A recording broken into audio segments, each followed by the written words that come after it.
Good afternoon. My name is Ashleigh Pannell. And my name is Flores, and welcome to a special episode of 15 Minutes Presents. With the progression of time and the advancement of technology, social media has been extremely influential in the world of mass media.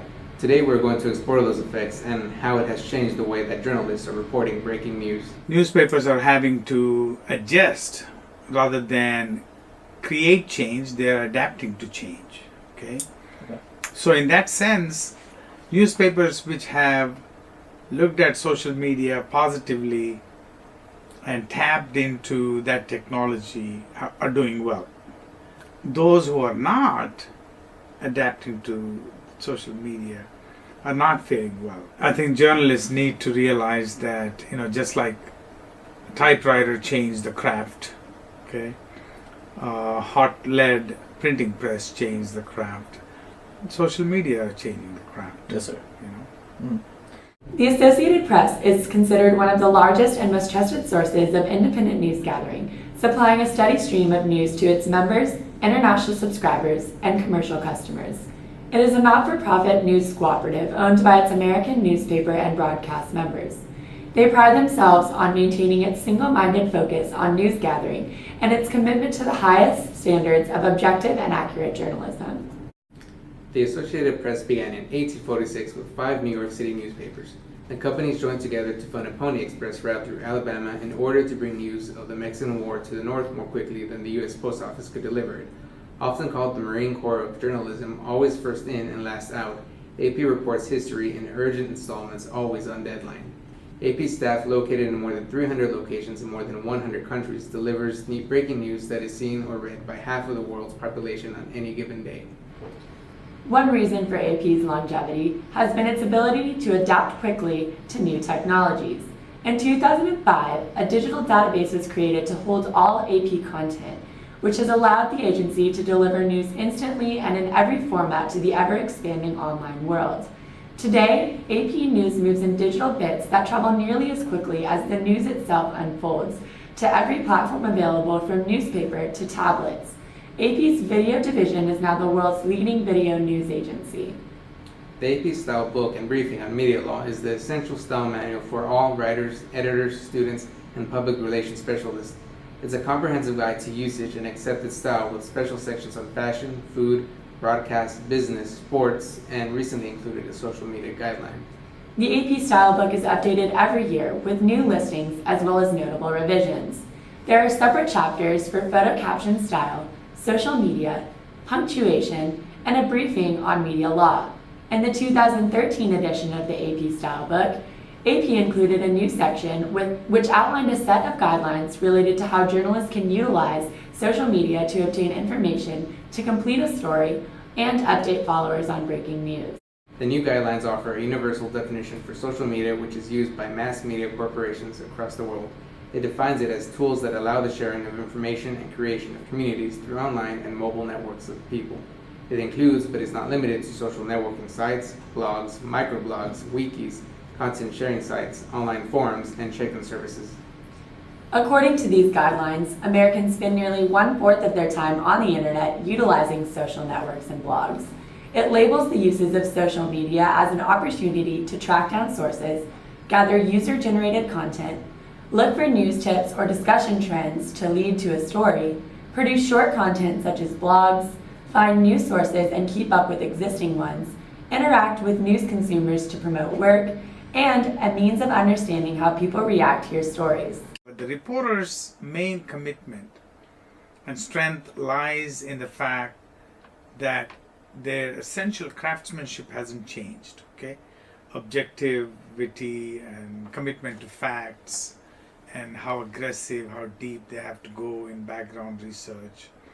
And writing well, essentials of writing, they all remain unchanged. Yes, sir. Okay?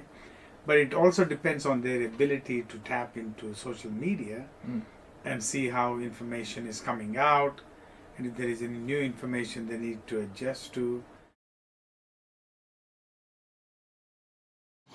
How does social media affect your job in the newsroom on a daily basis? Whenever I do assignment editing, I'm at the desk, I'm the central hub, taking all the phone calls, all that stuff. And there's people that still make phone calls to the newsroom. So a lot of times they're giving us just tips about stories and stuff like that. But nowadays, social media, people are giving us tips on Facebook. Hey, there's an accident over here. You should check it out. You know what's going on. I see flashing lights there. Like, oh, okay. From that, I guess, asset of it, it's just gives us more opportunity for more news. I know also it's kind of been made a requirement now that all reporters, producers, photographers, even our news director kind of be very active on social media. We actually just had consultants come in and give us like just a kind of a revamp, like, hey, you guys need to be active on social media. How does your team use social media in breaking news coverage? Photographers, they get to a scene, take a picture. First thing you're going to do, take a picture. Of course, bring out a camera, all that stuff. We'll take a picture, talk to the witnesses, something like that. Just pictures, post it up. One thing that we found also, too, whenever we're posting something on the web, if we say like this, like actually the words like this story, we typically like the story. If we say share this story, typically share this story. If we don't say that, not a lot of people view it, but whenever we say that, it becomes viral. Also, when people tell us, hey, I just want to get this confirmed that there's a fatal accident here, and then they keep asking us about it, and it's, well, sometimes it's hard for us because we can't get information because it's so tight kept, like, oh, we can't tell you that, I'm not at liberty to discuss this and all that stuff. So at that times it's kind of hard, and people are like, well, what's the deal? You guys are not doing your job and stuff like that. So in that sense, it's kind of hard. How is the implementation of social media affecting your audience?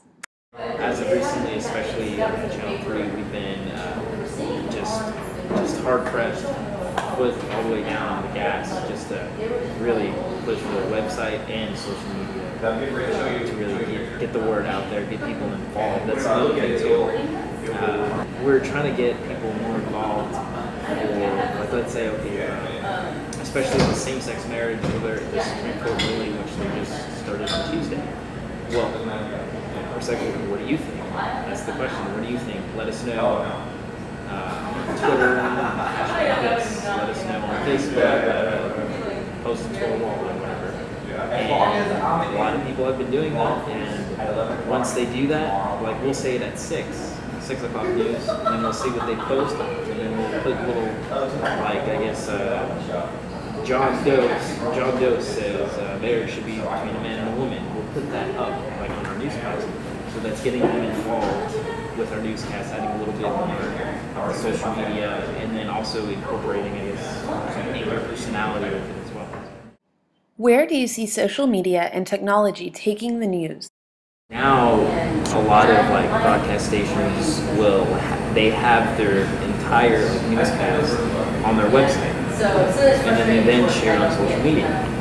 So they're like, hey, we're going to be live at 5, watch us, here's a link to watch us on our website. So it kind of pushes both the drive up web and social media, and they can also get viewers that way too. I guess it counts into not some more of like TV ratings, it's more of like, I would say, broadcast ratings now. That's what they would call it. We have this new app, it's called SyncBack, where people can download this app and they can watch the newscast live as it's going on, straight from their iPhone, tablets. The newscast, they can watch TV shows, stuff like that. I mean, that's just one step, and it's like HD quality too, so that's just one step of just going from there. It's kind of hard to really see past that.